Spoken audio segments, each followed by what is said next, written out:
Halo, halo, apa kabar Anda semua? Semoga selalu dalam keadaan sehat walafiat, ya, tetap semangat. Saya ajak Anda bisa ngobrol lagi sama Bung Rocky Gerung. Ini setelah di Lembata kelihatannya sibuk banget ya di Lembata ya. Apa berburu paus apa gimana Bung Rocky?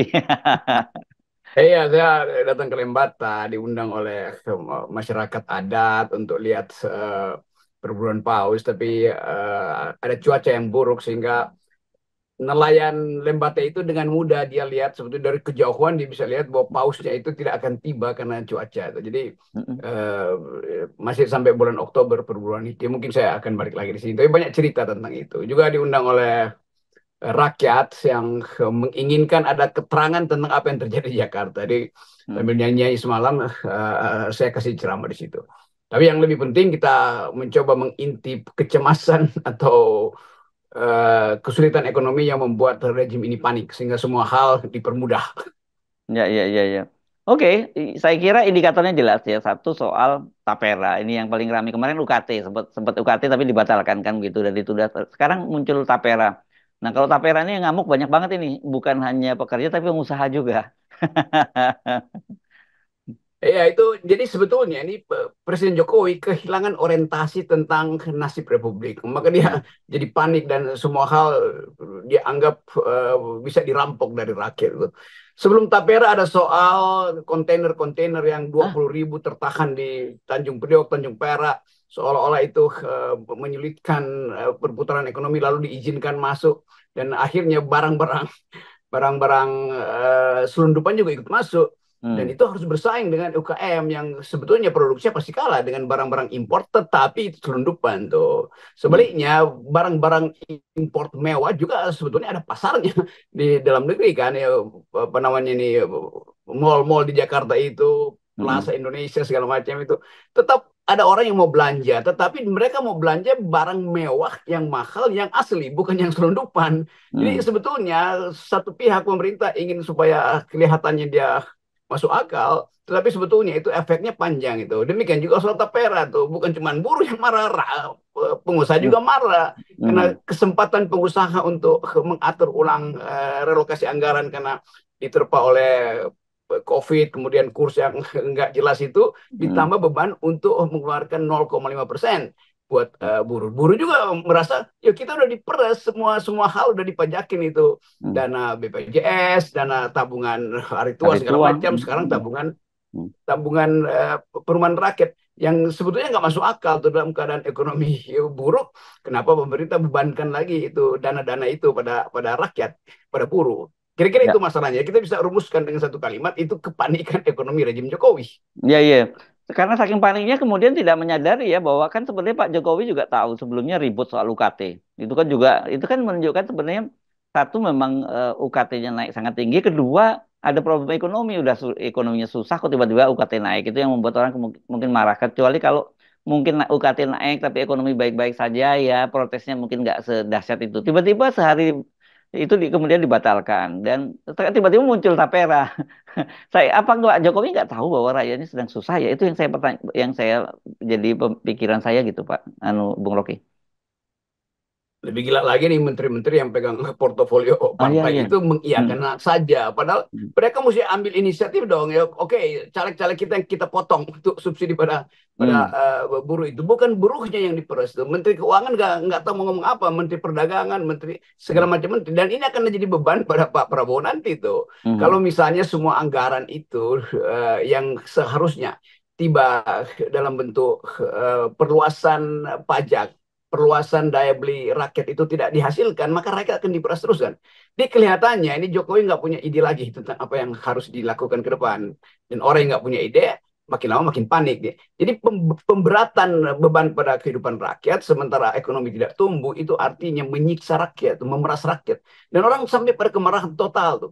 Buruh ini pertama kali buruh marah bersama, buruh dan pengusaha bersama-sama marah tuh. Iya iya. Iya. Tetapi penyelesaiannya kan mestinya penyelesaian di parlemen tuh. Hmm. Nanti kalau buruh mulai demo lalu ditangkap-tangkepin lagi itu. Jadi Hmm. semua hal yang menyangkut kegagalan Pak Jokowi memang terbaca pada akhirnya di ujung pemerintahannya. Hal Hmm. yang disembunyikan dari awal itu bahwa ekonomi bertumbuh, bertumbuh 5%, ya 5% itu mah nelayan di Lembata itu bagi-bagi daging ikan paus dan kemudian terjadi barter itu ekonomi pasti tumbuh juga tuh. Dengan barter aja ekonomi bisa tumbuh kok.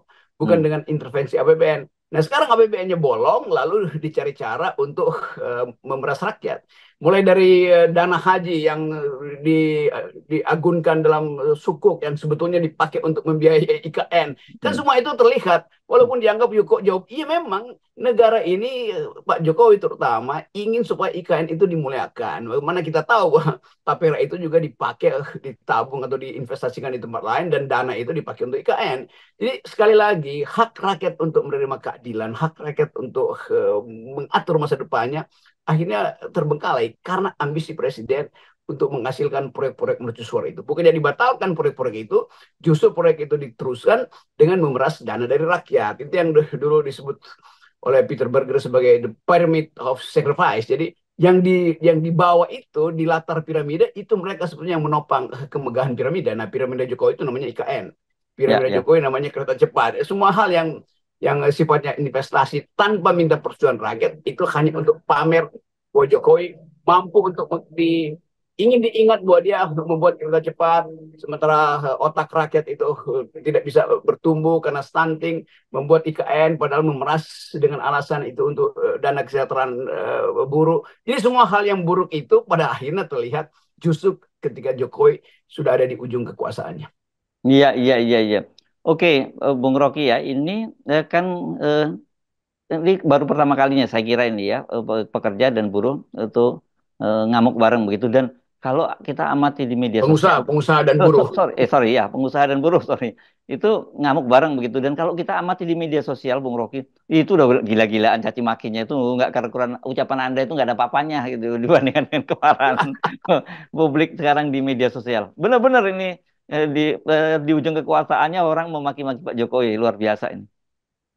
Iya, kalau buruh maki-maki itu datang dari hati yang jujur. Pengusaha tentu maki-maki, tapi nggak mungkin Nah, setajam itu. Padahal nah, mereka juga tersiksa dengan nah, pembebanan oleh pemerintah kan. Pengusaha-pengusaha retail di mal-mal besar itu juga sebetulnya mau caci maki presiden karena hmm. itu mengizinkan barang-barang mahal itu diimpor, tapi pada saat yang sama barang-barang mahal yang palsu itu juga masuk tuh tanpa disensor oleh imigrasi, oleh custom segala macam karena ada kartel main di situ kan. Jadi sekali lagi kita lihat satu paket di mana yang elit dan yang proletar sama-sama merasa dihisap oleh negara tuh. Ini lucu nih, ini yang pro kapitalis dan yang pro buruh itu bersatu menghadapi arogansi kebijakan ekonomi Jokowi. Iya, dan saya kira kalau untuk pengusaha, terutama pengusaha besar kan dia pasti lagi maki-maki kan gue kemarin baru lu peres banyak banget nih untuk pemilu dan pemilu dan pilpres gitu. Jadi pasti ditambahin lagi bukannya ada ucapan terima kasih dapat konsesi malah diperes lagi kan. Itu yang kita maksud. Pak Jokowi betul-betul tidak punya etika tuh. Bahkan mereka yang pernah membantu Jokowi diperas juga akhirnya kan. Iya. Dan itu dia nggak ngerti bahwa ekonomi itu mesti tumbuh, ada motor pertumbuhan. Apa itu ya, kelas atasnya bertumbuh. Sekarang kelas atasnya diperas itu, pengusaha diperas tuh. Mereka yang dianggap menghidupkan ekonomi konsumsi yang tingkat tinggi itu juga kesulitan atau malu untuk memakai barang-barang mewah lagi karena barang-barang palsu juga beredar diizinkan masuk ke Indonesia kan melalui penyelundupan. Jadi kepanikan Jokowi itu menyebabkan semua hal buruk akhirnya terbongkar. Ini juga satu, ya kita senang juga walaupun bebannya ada pada rakyat, Nah, tapi kita tahu akhirnya bahwa cara Jokowi memerintah itu betul-betul tanpa pola atau tanpa gagasan atau tanpa ide. Kalau iya, tanpa iya. ijazah masih bisa kita maafin, tapi kalau tanpa ide, Ya, ini ya, saya membayangkan begini ya, kita kan kita udah bolak-balik dan Anda khusus membayangkan itu akan terjadi hal semacam ini. Tetapi kok ini seperti seperti apa rumah kardus gitu, yang berjatuhan gitu ininya ya, Bung Rocky. Kasus-kasusnya berjatuhan mulai dari UKT ini sekarang soal Tapera kita nggak tahu apa lagi yang akan muncul dan kita bisa duga akan muncul kasus-kasus baru lagi gitu. pasti deh, itu hal yang udah jadi hukum tuh bahwa point of no return itu udah terjadi dan tidak mungkin lagi Jokowi membanggakan semua itu akan kita selesaikan dengan memacu ekonomi 20% misalnya pertumbuhan. Nah, itu artinya hitting itu dan artinya langsung ambruk itu. Jadi Ya, semua hal kita lihat secara akademis, Pak Jokowi pasti akan bilang semua itu akan kita peroleh nanti kita tutupi kemelaratan hari ini atau kesulitan hari ini dengan memacu pertumbuhan ekonomi. Begitu ekonomi dipacu, itu artinya kita perlu berutang lebih banyak untuk investasi asing. Kan ekonomi hanya bisa tumbuh kalau foreign direct investment itu masuk berlebihan kan. Hmm. Tetapi itu juga memacu pemanasan ekonomi itu, dan mesin ekonomi jadi panas mogok lagi itu. Jadi Jokowi dijebak sendiri oleh kebijakan dia yang tidak ada pola itu. Sementara Ya. mereka yang tahu ada pola diam aja. Sri Mulyani diam, takut untuk berkomentar, menghindar berkomentar soal tapera. Demikian juga menteri-menteri yang terkait kan. Jadi kelihatannya ketakutan itu justru disebabkan karena mereka justru paham tapi takut ambil konsekuensinya tuh. Nah, Hmm. mereka yang menyebut diri teknokrat mestinya udah mundur mengatakan bahwa Indonesia dalam bahaya. Kalau tidak ditegur Presiden Jokowi, dia akan sesuka-sukanya karena dia sampai Oktober mesti punya kemampuan untuk ngeluarin perpres. Ya, ya. Ini jadi kita jadi paham ya, Bung Rocky, terutama bagaimana terkesan sekali bahwa kita itu mengemis-emis betul dengan investor asing.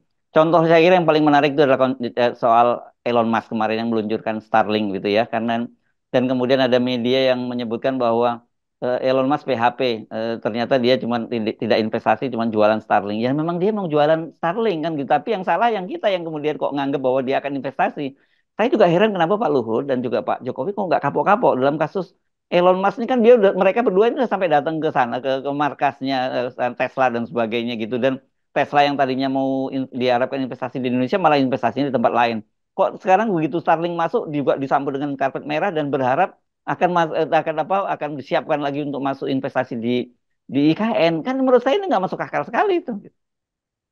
Mereka anggap Elon Musk itu adalah filantropis gitu. Iya Hmm. memang Elon Musk filantropis, tapi dia justru mengatakan saya akan membantu kecepatan komputasi dengan menaruh statistik di atas kita supaya lebih cepat orang yang marah pada Jokowi itu mengucapkan pikirannya tuh nggak terganggu oleh bandwidth misalnya kan. Ya, Kita mesti ya. baca begitu juga bahwa Elon Musk sebetulnya datang ke sini untuk mempercepat proses jatuhnya Jokowi. Karena dengan satelit Starlink itu informasi bisa lebih cepat tiba kan. Nah konyolnya mereka yang berpikir Elon Musk akan berinvestasi nggak ngerti bahwa Elon Musk itu juga menyimpan strategi investasinya tuh, Hmm. yaitu di bidang uh, produksi apa namanya ini energi-energi baru ini nih.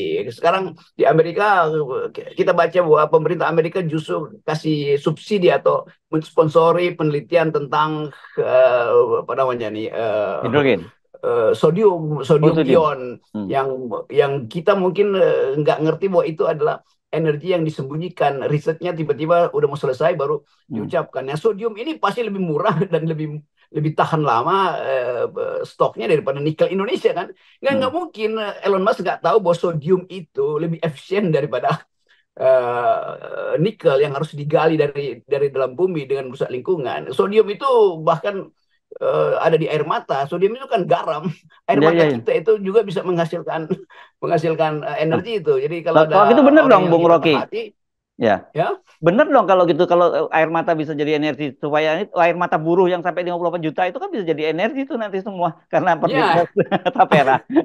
air mata biru itu kalau netes di handphonenya dengan teknologi justru menghidupkan baterai handphone untuk Oke. terus-menerus berkomunikasi untuk demonstrasi. Demikian juga air mata dari orang yang lagi patah hati itu netes di handphone, maka handphonenya ketambahan energi untuk memaki-maki mantannya gitu. Ya, Apalagi ya. kalau dia mantan presiden. Oke, ya karena realisasinya nggak masuk akal semua begitu ya. Dan kita tahu misalnya soal soal mobil listrik gitu ya. Kemarin kan pemerintah apa bersikeras memberikan subsidi begitu ya. Dan ternyata kemudian tiba-tiba industri berubah. Sekarang ada tuntutan agar agar supaya yang hybrid saja yang di apa yang disubsidi kan ini begitu.